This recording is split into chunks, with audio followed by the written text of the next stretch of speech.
Hey, Dan here again for the Whole Man Mission, and like I said on the last podcast, this is unfiltered, unpolished, just me and now Mike today having a good old chat about all things health. I've known Mike for quite some time. We met about 7 years ago, and Mike was a really strong mentor when I was trying to carve my copywriting skills, because that's what Mike does. But I won't talk too much because Mike's going to talk in a second. But what I want Mike to talk about today mostly is about his journey. Was it last year or the year before? Year before, about 18 months ago. Yeah, on his mental mission on lifting £1,000 and then running 100 miles in 24 hours. So I will not keep you waiting anymore. Mike, tell us what that was like to lift £1,000, run 100 miles. Why did you do it? And give us some details, brother. So I suppose probably started over a year before that, in terms of I'd been into running at school, but did the odd 10k race, nothing too serious. Then pretty much didn't run for about 7 years or so.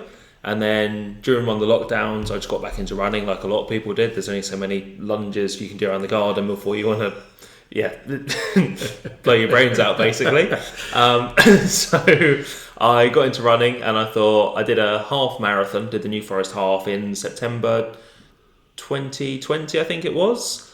And then thought I might move up and do a marathon. Was listening to a podcast, I think it was with a guy called Ross Edgley, and he said that people had said that to him, and he said, well, why don't you just go and do an ultra? Because technically an ultra is anything over a marathon, and it sounds a lot cooler. I was like, yep, makes sense. So 2021, I did my first several ultras. I think I did 3 official races that year.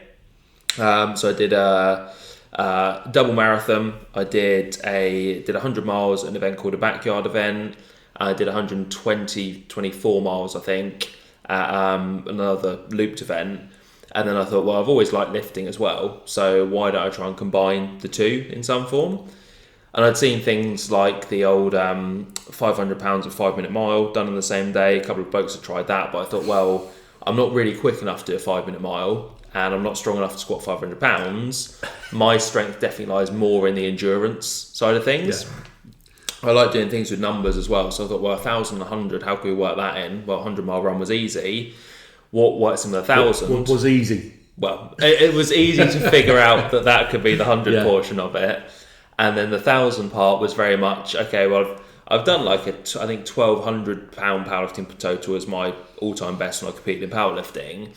But I was a good sort of 8 or 9 kilos heavier then, not doing any running.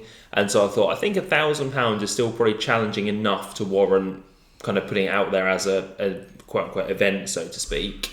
And combining the two, I didn't know anyone else who'd done that. I mean, I think there are people who are definitely capable of doing that, but it seemed like the lifting would push me just about enough, the running would push me enough.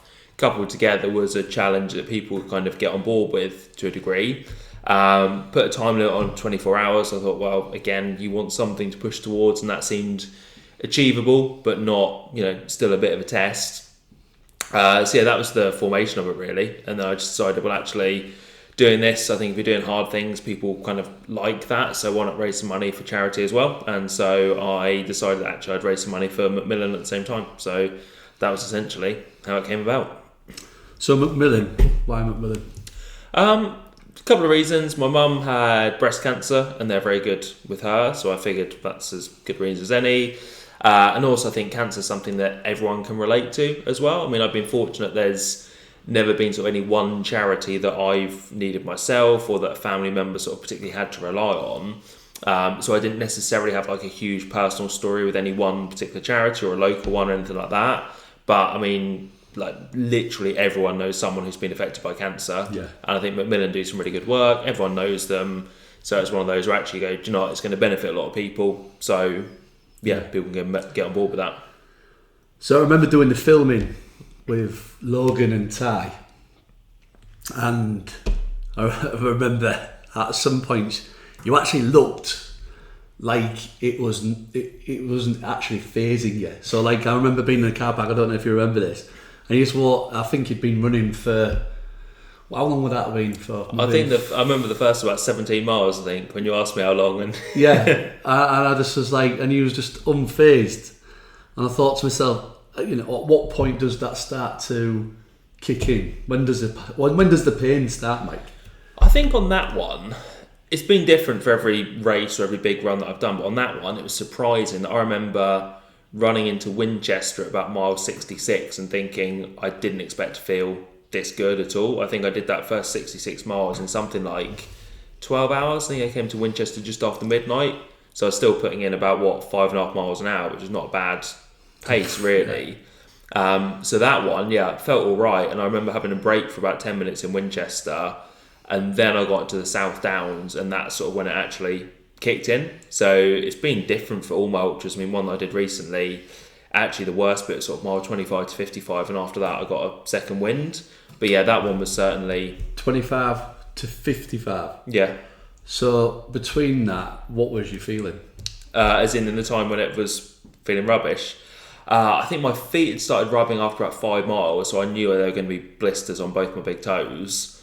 We pushed it. I was running with a friend. We pushed it quite hard to get out in front because it was a trail race, so we wanted to get ahead of the pack so that we weren't held up on the narrower paths.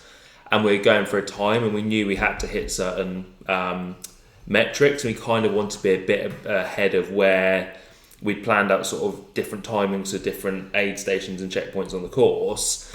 And we set out with the idea that if we can get a bit ahead of this, that would be good. And so, we pushed it pretty hard in the first 25 miles.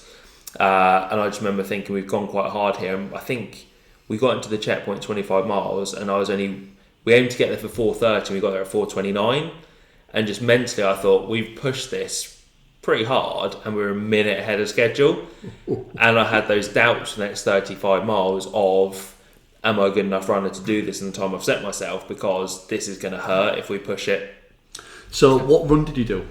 So that one's called the Arc of Attrition. So it's down in Cornwall, and it goes all the way around. Starts at a place called Coverack, and it goes all the way around to a place called Portowan, sort of further up the north coast. So you do like the most southerly point in the UK, which is the Lizard. You go through Land's End, which is obviously the most southwesterly point, and it's all around the very bottom end of the country.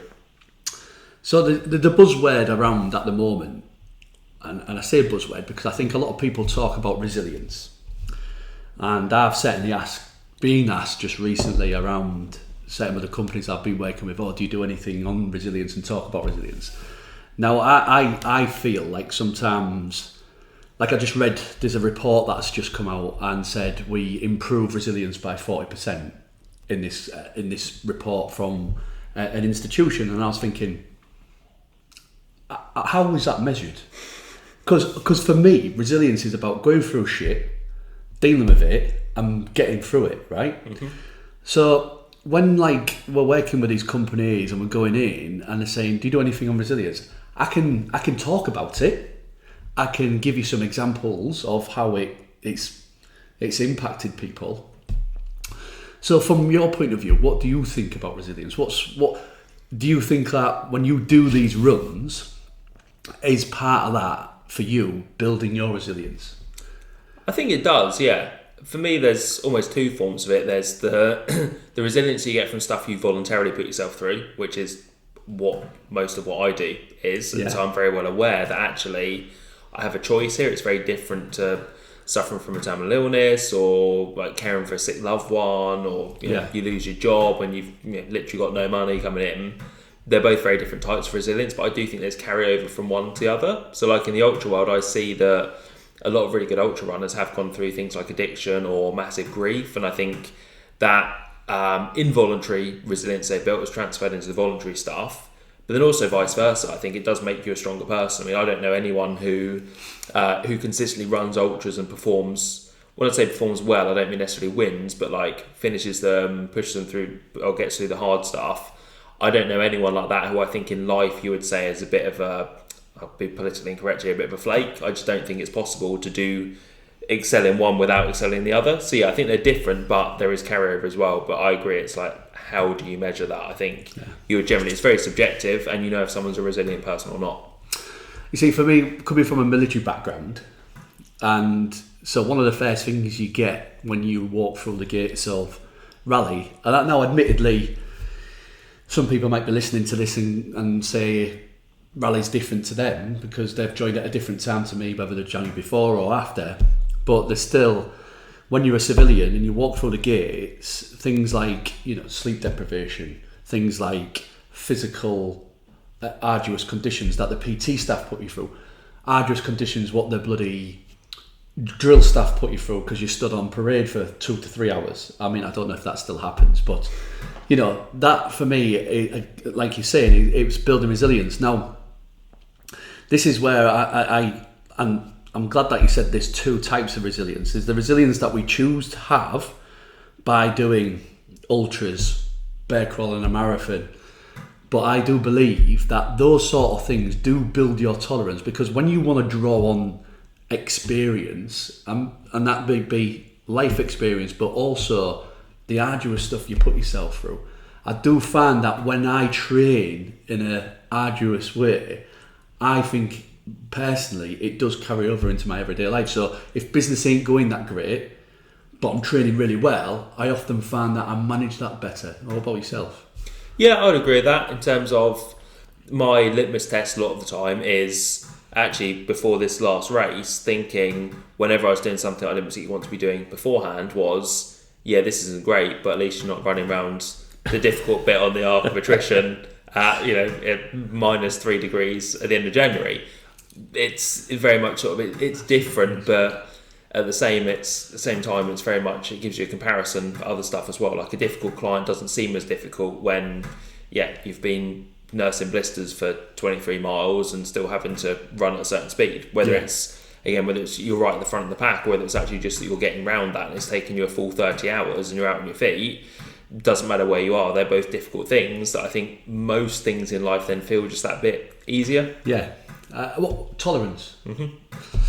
So to wrap it up then, Mike, for the whole man mission, one of the things that I'm very keen to do with the guys that join in the community is encourage physically demanding stuff to create a more mental resilient mind. So like when you first started your running journey, where did you start, and did that feel harder than it does now? And would you say that physical element does have a massive part to play on your mental resilience?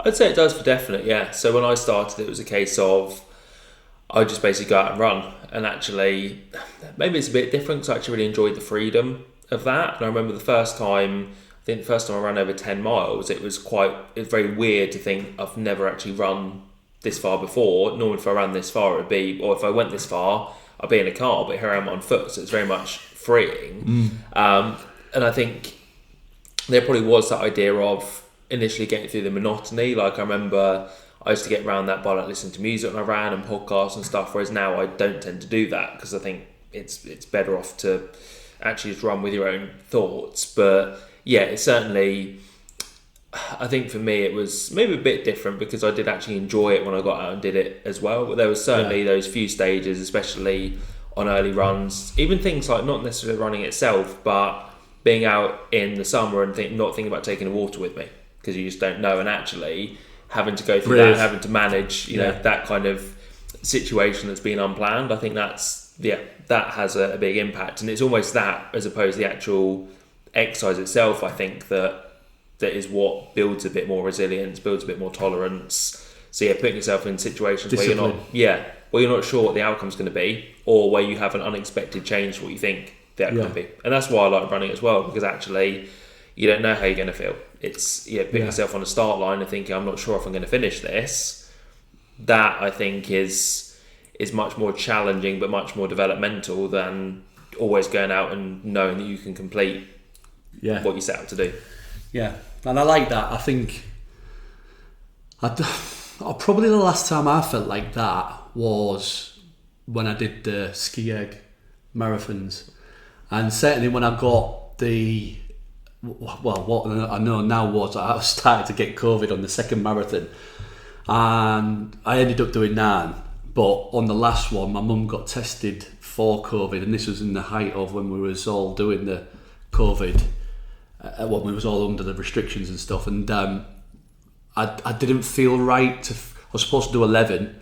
I didn't feel right to finish the last 2 just because of the perceptions of everybody else and what that would look like. I mean, I felt good enough to do the last 2, but because there was so much media on people dying around COVID, I thought, well, I've got to 9. 9's good enough, and I thought I don't want to do them last 2 because of that.